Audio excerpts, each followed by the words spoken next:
اگر کسی شخص نے کوئی گمراہی کی بدعت وضع کی، اب یہاں حضور علیہ السلام نے موصوف صفت کی طرز پر بدعتن دلالتن کہہ کر یہ واضح کیا کہ کوئی ایسا نیا کام شروع کیا کہ جو گمراہی کا کام ہے،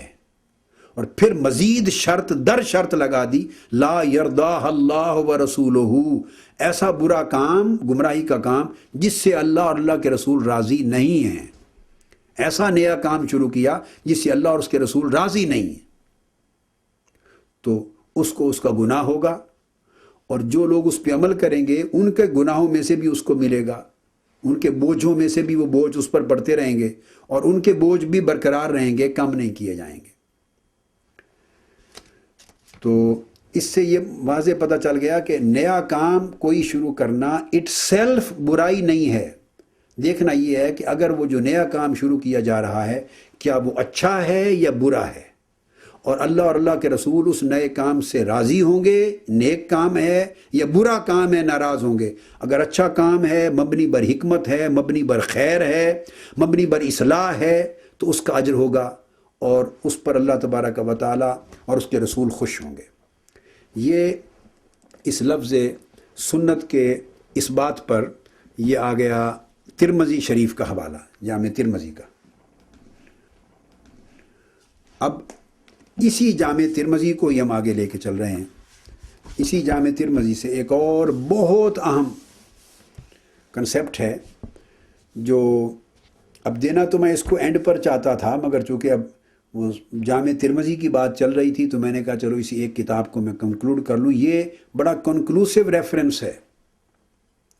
یہاں سنت رسول صلی اللہ علیہ وسلم کا نہ صرف شرعی تصور بیان کیا گیا ہے بلکہ as a source of law, as a source of شریعہ آقا علیہ السلام نے اس کو متعین کیا ہے۔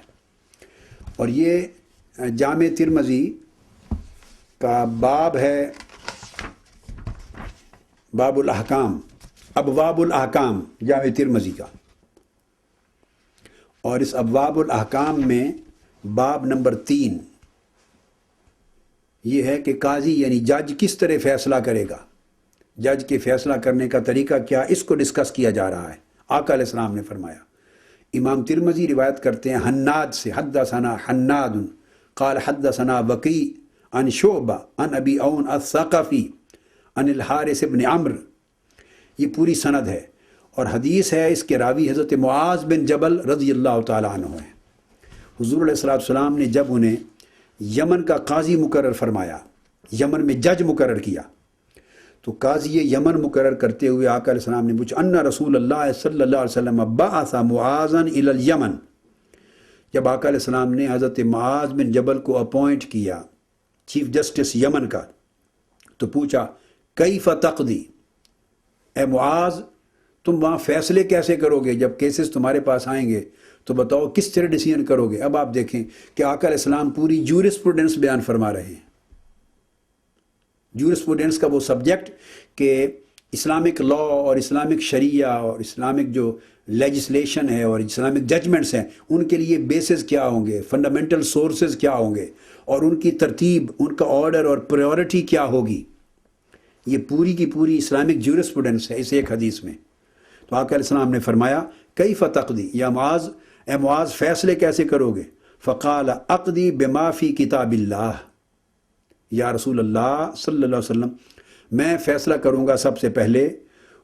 ان احکام کے مطابق جو اللہ کی کتاب قرآن میں ہے، تو میں قرآن کی روشنی میں فیصلہ کروں گا۔ پھر آقا علیہ السلام نے خود پوچھا، ٹرین کر رہے ہیں، تربیت دے رہے ہیں، قال فَإِن لَمْ يَكُنْ فِي كِتَابِ اللَّهِ، اے معاذ اگر وہ میٹر جو تمہارے پاس آیا ہے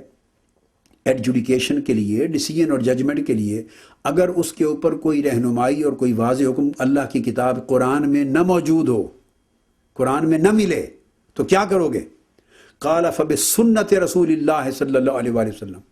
تو یا رسول اللہ پھر میں سنت رسول کو دیکھوں گا اور سنت رسول کی روشنی میں فیصلہ کروں گا۔ تو سنت رسول میرا دوسرا سورس ہوگا ججمنٹ کے لیے۔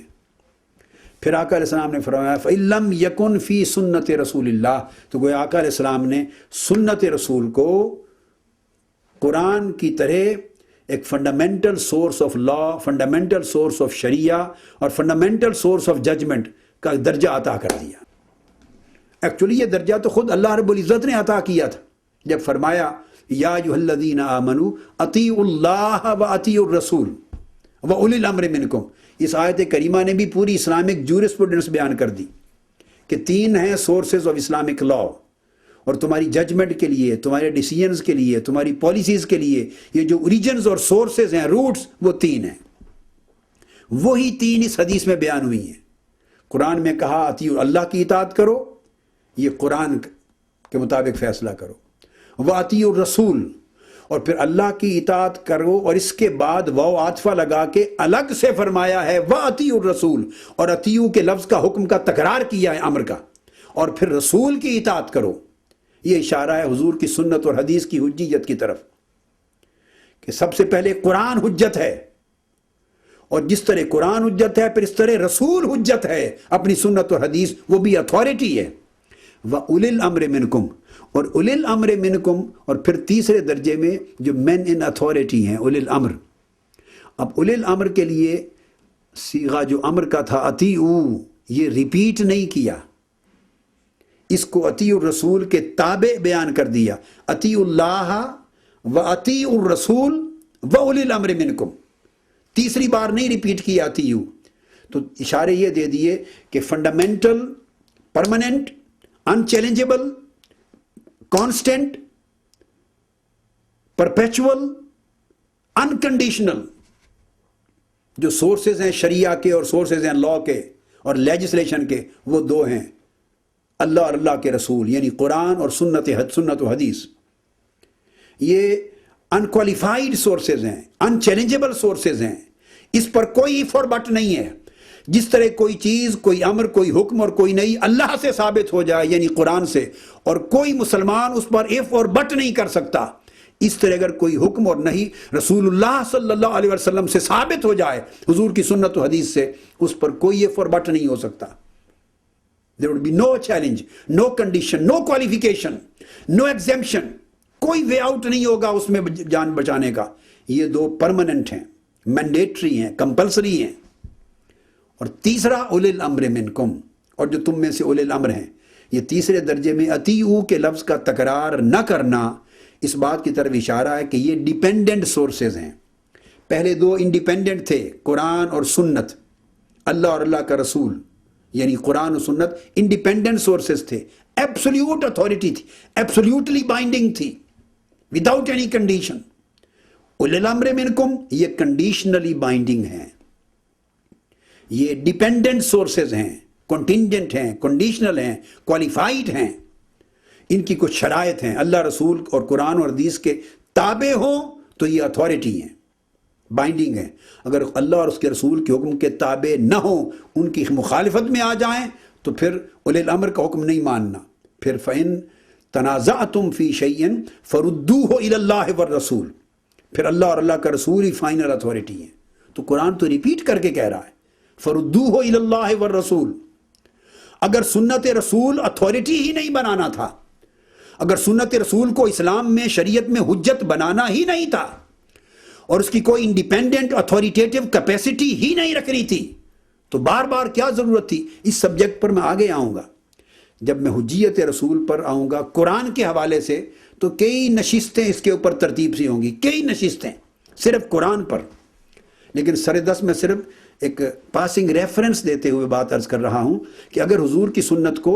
حجت بنانا ہی نہیں تھا شریعت میں، اور اللہ کا منشا یہ تھا کہ رسول انڈیپینڈنٹلی حجت نہ ہو، اتھارٹی نہ ہو، اور رسول کی سنت اتھارٹیٹیو نہ ہو، بائنڈنگ نہ ہو، تو کیا ضرورت تھی بار بار یہ کہنے کی فَرُدُّوهُ إِلَى اللَّهِ وَالرَّسُولِ؟ فقط اتنا کافی تھا، فَرُدُّوهُ إِلَى اللَّهِ، اتنا کافی تھا، اطیعوا اللہ، اللہ کی اطاعت کرو۔ اگر صرف قرآن ہی کے ذریعے اطاعت کافی تھی تو پھر رسول نے تو قرآن دے دیا، یہ کہہ دیا جاتا قرآن کی اطاعت کرو، اللہ کی اطاعت کرو، قرآن کا حکم مانو، دیٹس اٹ۔ اور صاحب ظاہر رسول کے ذریعے ہی مل رہا ہے، مگر اتھارٹی بائنڈنگ صرف قرآن ہے، رسول ہمسیلف نہیں ہے، گویا رسول کی سنت اور حدیث نہیں۔ یہ جو ہر بار ریپیٹڈلی کہا جا رہا ہے واو عاطفہ کے ساتھ، فَرُدُّوهُ إِلَى اللَّهِ وَالرَّسُولِ، اطیعوا اللہ و اطیعوا الرسول، اس طرح سورہ نساء میں ہے، ارشاد فرمایا اذا قیل لهم